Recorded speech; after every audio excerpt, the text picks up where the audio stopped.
Welcome back, sports fans, to the Week 17 Steel Scorpion Sports Podcast. I'm your San Diego connection, Jeff Miller. I'm your San Jose correspondent, Mark Essa.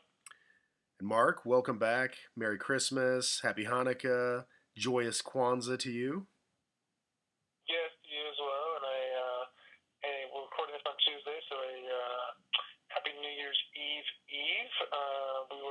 We did not record last week for Week 16. We were both traveling and just did not in a different time zones, which made it even harder to connect. So we're happy to be back and recording after Week 17. Yes, and as you mentioned, this is after Week 17, so what I wanted to do this week, Mark, is get into the results from Week 17, obviously, set the playoff schedule, and then we'll maybe give some primers for what to look for in the playoffs, give some tidbits on fantasy advice if you're doing a fantasy playoff pool as such, and of course we'll cover our typical items with our on the spot, Hef's Hates, and Miller's Minute. But as always, Mark, our first item of business is always to hear how the gambling lines turned out, and now that we're through Week 17, I think you can give us a full season recap, correct? Yes, so I'm going to give a quick full season recap and then get into some preseason odds that I want to go over quickly. I think those will be interesting. For the total year betting results for the season, I've been calculating those each week based on the lines from one specific site. I don't have those for the last couple of weeks, so I'm going to give a hat tip here to Dave Tooley off of ESPN. I'm going to take his numbers, which were slightly different than mine. He uses closing lines that are a consensus of, I think, 10 different casinos, something like that. But the numbers are fairly close to what I have been calculating throughout the weeks. So for the entire year, favorites were 119 winning, 127 losing, and 5 ties against the spread. So in the year of the underdogs slightly won, 127 to 119. So not really the year of the underdog, even though they did end up winning just by a little bit. And then for the over-unders, in a year of, high-scoring offense, people thought, with the new rules against the cornerbacks, we had a lot of high-scoring games, and it turns out the unders actually did better. So, Vegas pays attention. It's not like Vegas is blind. They know what's going on with the rules as well. So we had 119 games that went over, 135 games that went under, and 2 games that pushed. Wow, so the year of the underdog clearly would have lost you money had you just bet straight underdogs all the way, because even though you had a few positive at the end, I think the juice would have probably got you, but the under was probably the better way to go, which, as you said, that's interesting that Vegas does pay attention and knows new scoring rules, more points. Let's bump those lines up a couple. Yeah. So they've got themselves covered, and you have to figure that Vegas did well because, in general, people like to bet the favorites, which was a losing proposition this year, and people like to bet the overs. They like to root for offense, and the unders won there as well. So Vegas did well, and I guess we can count on seeing a new casino or two in the next years, or at least upgrades to the current casinos because they continue to rake in the cash. Yeah, and I hope one of those upgrades is a longer buffet or perhaps one more clock in the casino because I can't seem to find one. Yes, adding some clocks to casinos would be a nice benefit or a new thing they could do. The other thing I wanted to do was looking at some preseason player props and division odds. So when I was in Vegas in August, I picked up some sheets, and then I usually hang on to them and like looking back at them at the end of the season and find it kind of interesting. So a little bit of player props first. This page is from the Venetian. So they have some player props for the whole season and for most passing yards. And interestingly, they list these players in alphabetical order by first name. So kind of weird. Not by last name, not in order of odds, just by first name. And as you probably know, Roethlisberger and Breeze tied for the most passing yards. I think it was 4,952. And I did not know this until noticing there's a tie, and they have themselves covered. So in the case of a tie with passing yards, the QB with the fewest completions wins the bet. So then I, of course, looked that up. Drew Brees had 456 completions. Roethlisberger had quite a few less. He had 408. So he had almost 50 fewer completions with the same number of yards. So he wins the prop. And interestingly, the opening lines came out on June 11th. And when the lines first came out on June 11th, Roethlisberger was 100 to 1. So if you're lucky enough to put some money on Roethlisberger back in June, you got quite a nice payout. Now, as of 8/13, when I was there in mid-August, he dropped all the way down to 40 to 1.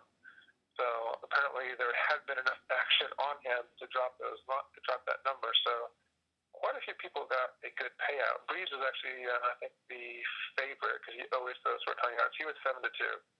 He was the favorite. Some of the other odds: Stafford was 6 to 1. Brady was 8 to 1. Luck was 10 to 1. Rodgers was 5.5 to 1. But Roethlisberger takes the crown. Yeah, the interesting thing there is, as you mentioned, that tiebreakers, I'm certain Vegas, now that they see it, would have preferred Breeze to be the winner on their tiebreaker. Yeah, they would have, and they were probably hoping, Roethlisberger towards the end of the game, they even mentioned on the broadcast that he was tied, and maybe the Steelers didn't even know, but if they had, maybe they would have tried to, give him a short little pass that he could pick up a couple of yards. But it would have been interesting, if they try to go for it, do a quick screen or something, and the receiver gets tackled for a loss or two. That would have been quite a bad situation at least for Big Ben as far as getting the passing title. Yeah, too funny. Too funny. A tie on passing yardage. The odds of that are pretty small. What about rushing and receiving? So for rushing yards, as we know, DeMarco Murray pretty much blew away the field. The opening line on 6/11, he was 30 to 1, and he also got some action. As of mid-August, he was down to 15 to 1, which is still a pretty good payout. He was probably in the top 10 or so of odds, maybe in the top 15. Some of the other favorites back then, Adrian Peterson was 4 to 1, so if you had money on him, you were pretty much SOL by week 2. Eddie Lacy was 8 to 1. Jamal Charles was 10 to 1. Lynch was 12 to 1. And McCoy, the defending yardage champion, was 4 to 1. And then Le'Veon Bell was number 2 rusher this year, but back by quite a few hundred yards from Murray. He was at 35 to 1. So. Well, I don't think Le'Veon Bell will be 35 to 1 next year, and clearly Murray will probably open near the top of that list. Yeah, I would have to think that Murray, Bell, and maybe Lacy and Charles will get be in the top 5, and maybe Peterson as well, depending on where he lands. The other thing I wanted to note was that Trent Richardson was also on this list. He was 100 to 1. I think he would have had to been around 100,000 to 1 before I would have even considered putting a dollar on that. Wait, are you sure that's odds, or was that saying that he was going to get 101 yards? That would be more accurate because that guy, man, he is awful. But wait, when he lands somewhere new next year, there's a chance he leads the league in rushing. Only if all the other running backs in the world die of Ebola. Fair enough. All right, and what about our good friend Antonio Brown? Obviously, I wouldn't expect him to have been at the top of the list. Similar to Big Ben not being at the top of the list. Yeah, he was, as I kind of glanced through, for receivers, they list, looks like 70 or so. They list quite a few. He was probably in the 10 to 15 range as well. He opened at 18 to 1. In mid-August, he was 12 to 1. A.J. Green was also 12 to 1. Megatron was 3 to 1. Demaryius Thomas was 9 to 2. Des Bryant was 7 to 1. Julio Jones was 12 to 1. I think those looks like the main favorites. So I guess he was probably like 6th or 7th on the list. Actually, maybe a little bit higher than you would expect. Well, I guess that's where fantasy and reality do meet, though, because if you think about drafts, and we've gone over this in some of our previous podcasts, Antonio Brown was usually right around the 7th, 8th, 9th receiver taken. So that would make some sense that once you get past the Des Bryants, the Julio Jones, the Calvin Johnsons, he's in that next, 7, 8, 9 range. Yeah, as I'm looking through this list, they do have some rookies on here. That, for example, they had Sammy Watkins was 100 to 1. They had Marquise Lee at 150 to 1. But a certain that Mike Evans at 200 to 1. Wow, that's a high number. And then one name that is not on here that would have been part of the field, Odell Beckham Jr. And he missed the first 4 games, but if he had played a full season, he might have actually had a shot at it. Yeah, I think he ended up with ridiculous totals for a 12-game season, and I saw the New York media especially showing how those 12 game stints, how he set records for that, or 8 games, the second 8 games of a rookie season and such, trying to show even more how great he was. I don't think they needed to do that in this case because I think we all realize he's pretty darn good. He's amazing. In fact, we'll have a future podcast where we discuss, 2015 fantasy drafts and where he might land, but he's going to be towards the top. He might even be a first-round wide receiver, maybe not in redraft leagues. He's certainly a first-round pick for any startup dynasty drafts next year, but he's probably worked his way. He's probably a number 2 for a second-round pick in redraft leagues next year. Yeah, that'll be an interesting discussion, so tune back in, sports fans. We'll hear in the next few weeks. We're going to do a couple of interesting podcasts on the upcoming NFL draft and the future fantasy drafts for 2015. So tune back in as you see those posted. Indeed. And then one more quick gambling recap before we get into Week 17. I've got the division odds. This one comes from the RES Sportsbook. And it looks like 6 of the 8 betting favorites from the preseason ended up winning the division. So we only had 2 of the 8 division winners that were not won by the betting favorites. Those would be the Panthers and the Cowboys. But we'll get to those as we go through the division. So AFC East, the Patriots were negative 350 because they always win the division, and they did again. The Steelers for the AFC North were 7 to 5. And those odds were all fairly similar between the Steelers, Bengals, and Ravens, though the Steelers did have the lowest odds at 7 to 5, and they did win the division on the final game of the season. The Colts, in a bad AFC South, they were negative 180, which is actually decent value, especially when you look at how horrible the Jags and Titans ended up being. The Texans kept it interesting for a little bit, finished 9 and 7, but the Colts pretty much controlled the division for the whole year. AFC West, the Broncos, of course, they were negative 300, so not quite as big a favorites as the Patriots, but they did end up winning that division. The NFC East, the Eagles were the betting favorites at 6 to 5 and led the division for a decent part of it, and then they kind of faltered down the stretch. The Cowboys, though, at 13 to 5, getting you a decent payout on your money. For the NFC North, the Packers were the betting favorites. They were 5 to 6, so almost 1 to 1. They won that division. The Lions were 7 to 2, so about 3.5 to 1. They of course had a chance in Week 17, but could not win in Green Bay. The NFC South, the Saints were the betting favorite at negative 120. The Panthers, becoming the first repeat division champions in NFC South history, were 18 to 5. So a little over 3 to 1 on your money there.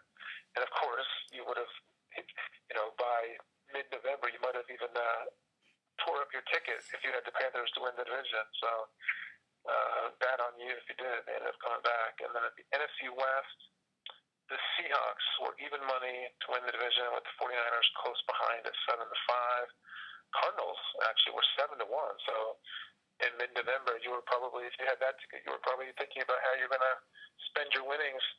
But once Carson Palmer got hurt, that was pretty much down the tube. So. Yeah, and it's interesting you mentioned the Carolina bet, where in mid-November you might have been tearing up your ticket, but if you're smart, you're doubling down. The odds probably got even better for you when the Panthers were like, what were they, 4-8 and 1? I think when they're sitting at 3-8 and 1, I think you just push all in on the Panthers. That's our new rule, Mark. When they're 3-8 and 1, push all in on the Panthers. Yeah, they do. It's interesting you mentioned that. They do continue to,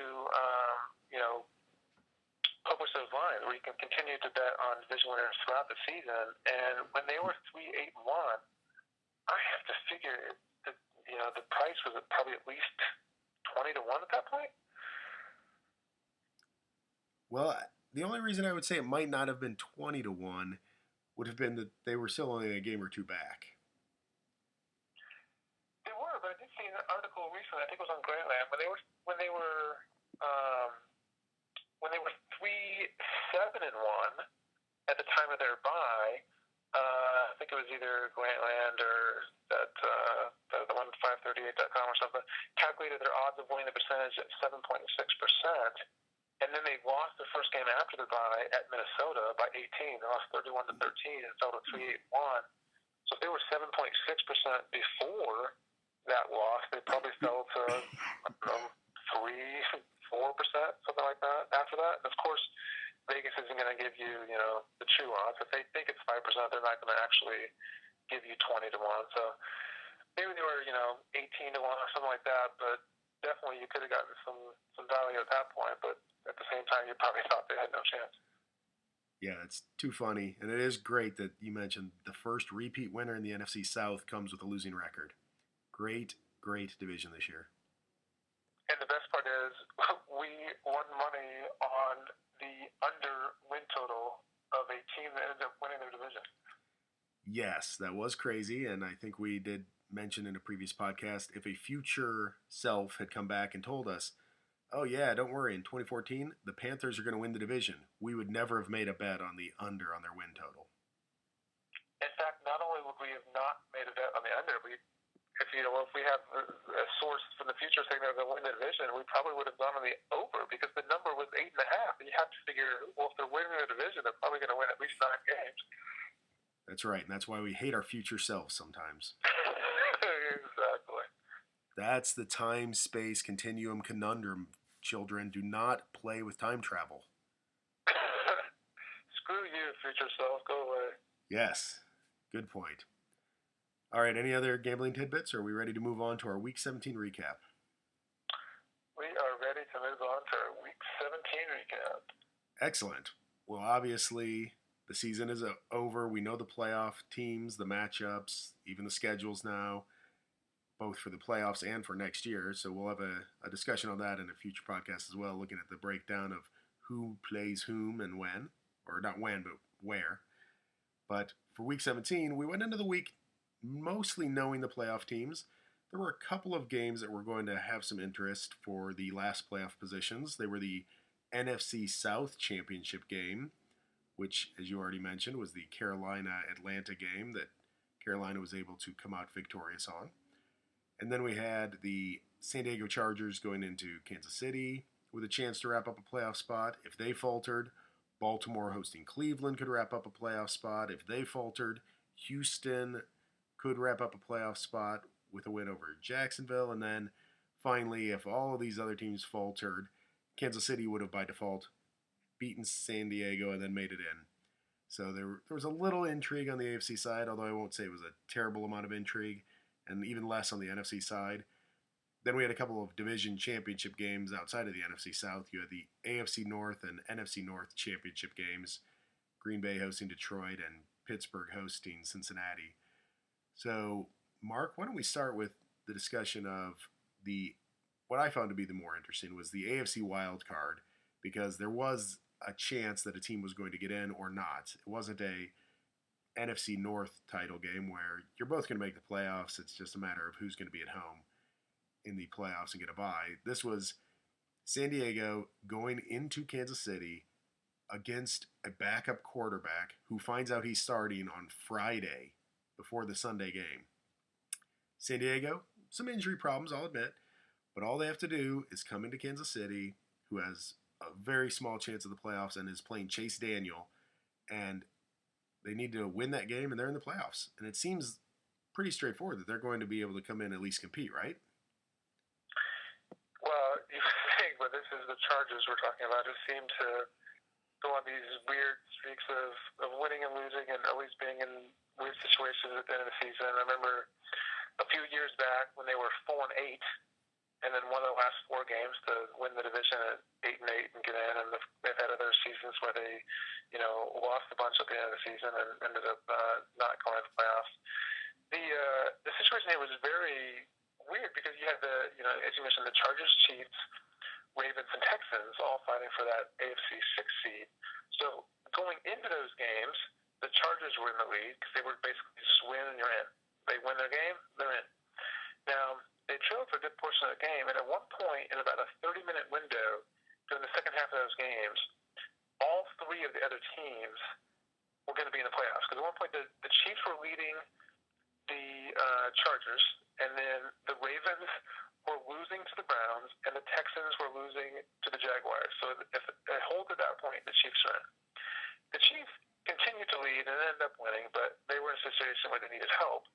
And so then at one point, the Ravens were still losing, and the Texans were winning. So at that point, if things held, the Texans were in the playoffs. But then the Ravens came back, and they ended up playing, and they were in the playoffs. So at one point, like a 3-minute stretch, you had the Chiefs in the playoffs, the Texans in the playoffs, and then ultimately the Ravens in the playoffs. So I thought that was kind of interesting, kind of a ping-pong situation going around there.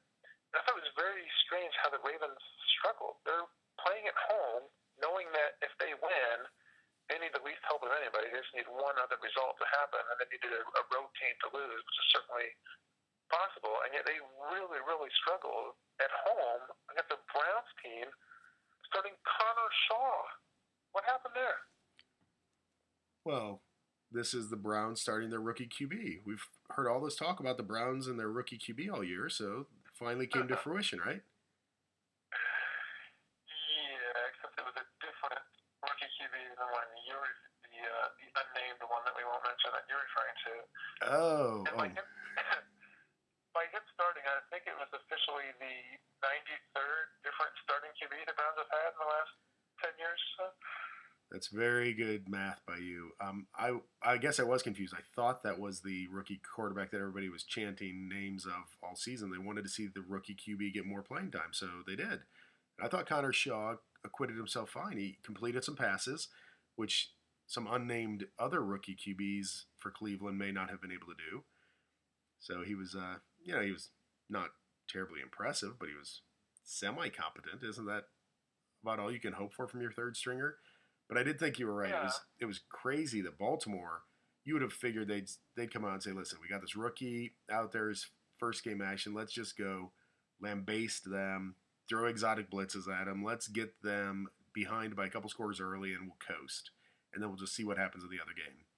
Instead, they get to the second half and they're thinking, Joe Flacco needs to give a speech at halftime. Guys, we got to win this game. We know that the Chargers are losing. We got a chance here. Come on.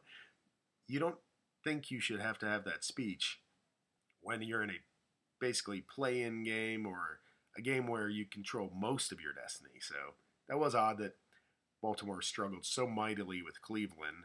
Especially Cleveland's defense hasn't been great the last few weeks either. So that doesn't make me feel like Baltimore is going to be a force to be reckoned with in the playoffs. But I guess we've seen before, a wild card team gets in, strings together 3 good games, and all of a sudden you're like, wow, where'd that come from? Yeah, if you look at the last 2 games, they struggled at home in a must-win situation against the Browns and their third-string QB. And the week before, they just got destroyed playing at the Texans, rather, with Case Keenum as their quarterback. And Flacco had a horrible game. It certainly gives me zero confidence in the Ravens, and we'll get to our playoff picks later.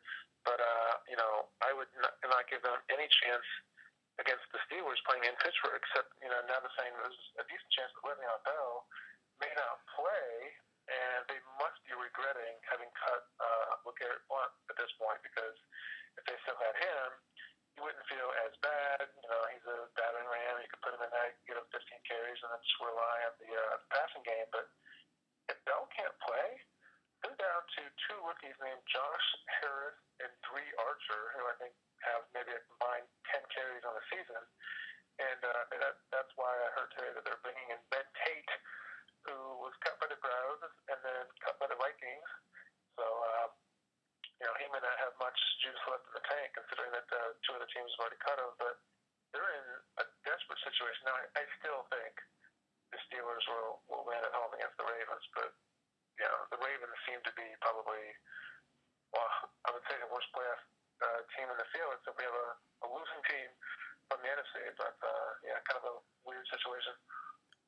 Well, maybe Baltimore's problem is they can't beat third string quarterbacks. You mentioned Case Keenum and then Connor Shaw, so maybe they'll do much better now. The defense will be geared up to play a first string quarterback in Ben, so maybe that's really all they needed.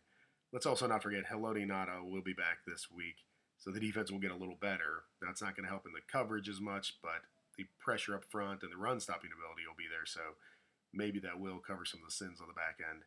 So don't sell Baltimore out completely because, as you say, if you don't have Le'Veon Bell, and all the talk today on Tuesday is that there's a good chance he misses the game. If that's the case, man, that really changed that offense because that's the dynamic piece that had really brought them together this year. I felt so. Baltimore secondary isn't great, but in any pro team, if you know they're one dimensional, it makes everything a lot easier, right? Yeah, it'll be interesting to see what happens there. The other thing I want to go back to real quick on the Chiefs, you had mentioned Chase Daniel starting that game. First of all, I want to commend you for pronouncing his name correctly, and I have a little mini rant that that he's playing again. And this goes back to the days he was a starting quarterback in Missouri, and you would have announcers all the time call him Chase Daniels, Chase Daniels. Look at his frickin' jersey. You're announcing. You're there at the game. Look down on the field. There's no S at the end of his name. His name is Chase Daniel. No matter how much you want it to be Daniels, because you think that Daniels is more of a common last name, it's not. His last name is Daniel. Get it correct. And then it happened. He was in New Orleans. He was a backup to Breeze. He would occasionally get mop-up duty. Boom. Chase Daniels. Chase Daniels. No, not a name. And then, of course, I saw it again on Sunday when he was playing, and whatever announcer it was, I don't remember. Chase Daniels with the back. I'm like, no, come on, give the guy some respect. Like, it's someone's last name. Get it right. I think he can blame the Charlie Daniels band, The Devil Went Down to Georgia. It's probably everybody is so enamored with that song, they're thinking Charlie Daniels, and Chase must be related. Turns out he's not, but yeah, I see where you're coming from. You'd anticipate that professional announcers who are getting paid to call a game would be able to either read the program or the jersey or just get a cue from someone that says, hey, just so you remember, his name is not Chase Daniels, it's Chase Daniel.